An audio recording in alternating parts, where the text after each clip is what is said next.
नमस्कार दोस्तों, जय जोहार। मैं कौशल तिवारी और बिहनिया संध्या में आपका स्वागत है। पूरी दुनिया में छीछा लेबर होने के बाद भी देश के प्रधानमंत्री नरेंद्र मोदी का मित्र प्रेम कम होने का नाम ही नहीं ले रहा है। एक तरफ लगातार इस देश की संपत्तियों को अदानी अंबानी को सौंपने का कुचक्र चल रहा है, खेल चल रहा है, षड्यंत्र चल रहा है, तो दूसरी तरफ आम आदमी टैक्स के बोझ से दोहरा होता जा रहा है। उसकी स्थिति लगातार दयनीय होते जा रही है। रिजर्व बैंक रेपो दर बढ़ा रहा है, यानी आप किसी भी तरीके से छोटे मोटे लोन लेते हैं, ऋण लेते हैं, तो उसका ब्याज दर आपको मनमाने देना पड़ता है।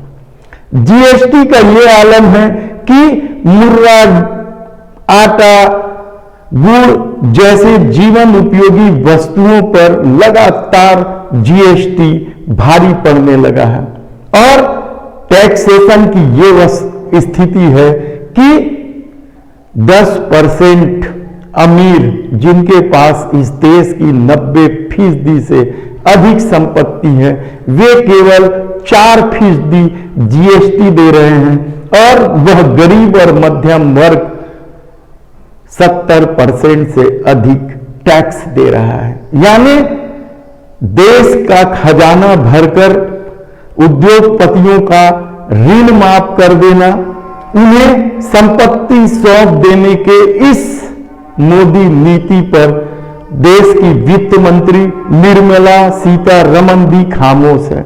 वह खामोश क्यों है? आखिर वह क्यों नहीं बताती कि इस देश के लोगों को महंगाई से मुक्ति कब मिलेगी? कांग्रेस शासन की तरह 500-600 रुपए में सिलेंडर कब मिलेंगे? पेट्रोल डीजल 60-70-80 रुपए में कब मिलेंगे?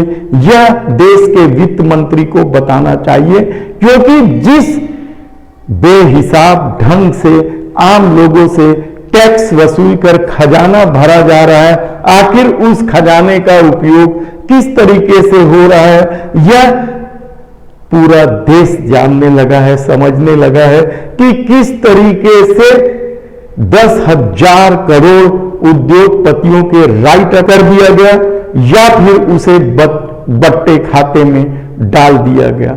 ऐसी परिस्थितियों में लगातार उद्योगपतियों को ऋण दिया जा रहा है, उन्हें दूसरी सुविधाएं भी दी जा रही है, कारपोरेट टैक्स में भी छूट दिया जा रहा है। लेकिन यदि एक आम आदमी लोन ले लेता है बैंकों से, तो उसकी संपत्ति नीलाम कर दी जाती है, सार्वजनिक रूप से उसके विज्ञापन छपवाकर अखबारों में बेइज्जत की जाती है और दूसरी तरफ उद्योगपतियों के ऋण माफ कर दिए जाते हैं। ऐसी परिस्थितियां जब इस देश में हैं और लगातार महंगाई बढ़ रही है, हाल के दिनों में ही जब केंद्र सरकार ने सिलेंडर की कीमत बढ़ाई, घरेलू सिलेंडर की 50 रुपए और व्यावसायिक सिलेंडर की 350 रुपए, तो लोगों का गुस्सा फूट पड़ा।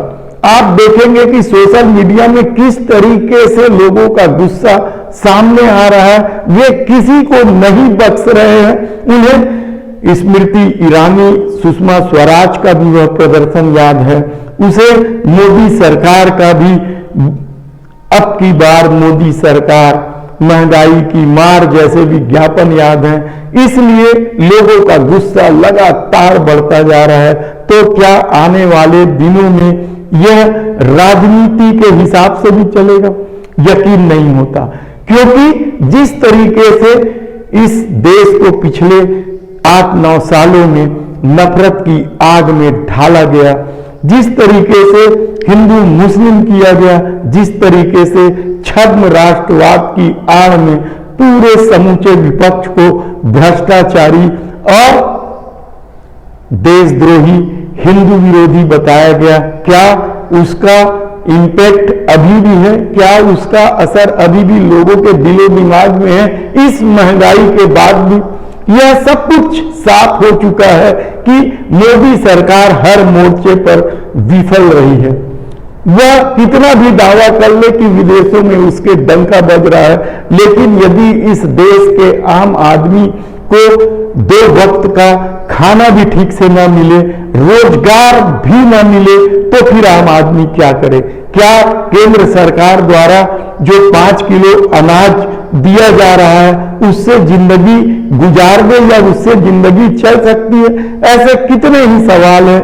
लेकिन मोदी सत्ता को इस सब की फिक्र इसलिए नहीं है क्योंकि वह जानती है कि छद्म राष्ट्रवाद और हिंदुत्व के नाम पर उन्होंने या आरएसएस ने जो नफरत के बीज बोए हैं वह फलने फूलने लगा है। यह आरोप विपक्ष लगातार लगा रहा है, लेकिन आम आदमी कब समझे यह कहना बेहद मुश्किल है, क्योंकि पैसा लेकर कुछ बांगर बिल्ले लगातार अफवाह उड़ाने में इस कदर माहिर हैं कि वे महंगाई के सपोर्ट में आके खड़े हो जाते हैं। अब तो परसेप्शन ये बनाया जा रहा है कि सत्ता किसी की भी आ जाए महंगाई कम नहीं होने वाली है। तो क्या विपक्ष आने वाले चुनाव में महंगाई को बड़ा मुद्दा बनाएगी, गौतम अडानी को बड़ा मुद्दा बनाएगी, बेरोजगारी को बड़ा मुद्दा बनाएगी और कुछ घोषणा करेगी या जनता का विश्वास हासिल करेगी?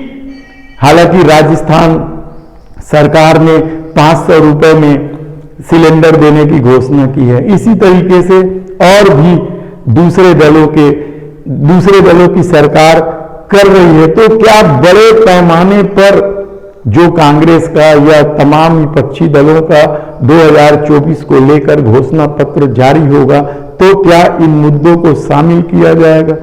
किसान नाराज, नौजवान नाराज हैं, आम आदमी परेशान है, महिलाएं महंगाई से सबसे ज्यादा प्रभावित हैं। ऐसी परिस्थितियां इस देश में निर्मित है और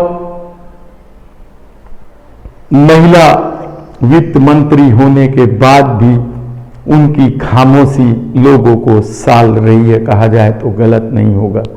धन्यवाद।